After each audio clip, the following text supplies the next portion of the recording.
वाल्मिक कराडची वैद्यकीय चाचणी आता पूर्ण झाली आणि रुग्णालयातून त्याला बीड कारागृहात नेण्यात आले।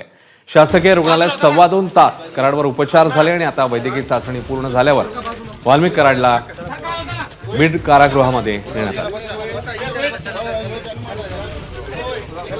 आणि काही वेळापूर्वीची काही क्षणातली दृश्य आलेली आहेत। वाल्मिक कराडला रुग्णालयातून आता बीड कारागृहामध्ये नेण्यात आलेले आहे। कडेकोट बंदोबस्त आहे।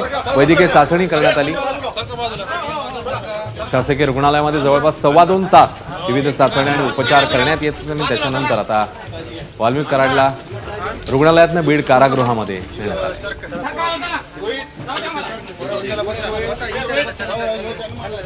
गोविंद शेळके अधिकचे अपडेट देतील। गोविंद, अश्विन, आपण बघतोय की जवळपास 1.5 ते 2.25 तास वाल्मिक कराड यांच्या वैद्यकीय चाचणीचं जिल्हा रुग्णालयामध्ये काम झालं आणि अगदी ईसीजी पासून ब्लड टेस्ट पर्यंत सगळे टेस्ट या ठिकाणी करण्यात आल्या। वाल्मिक कराड यांचा जे काही ईसीजी रिपोर्ट होता तो नॉर्मल होता। ब्लड रिपोर्ट येणं आणखी बाकी आहे। मात्र त्यांची तब्येत स्थिर असल्याचं म्हटल्यानंतर वैद्यकीय अधिकाऱ्याच्या परवानगीने आपण बघतोय की त्यांना बीडच्या कारागृहामध्ये नेण्यात आलंय। स्वाभाविक आहे की बीडच्या कारागृहामध्ये नेल्यानंतर आता उद्या सकाळी परत एकदा वाल्मिक कराड यांना केजच्या जिल्हा व सत्र न्यायालयामध्ये हजर करण्यासाठी आणलं जाईल आणि आजची रात्र मात्र वाल्मिक कराड हे बीडच्या जिल्हा कारागृहामध्येच त्यांना ठेवलं जाणार आहे।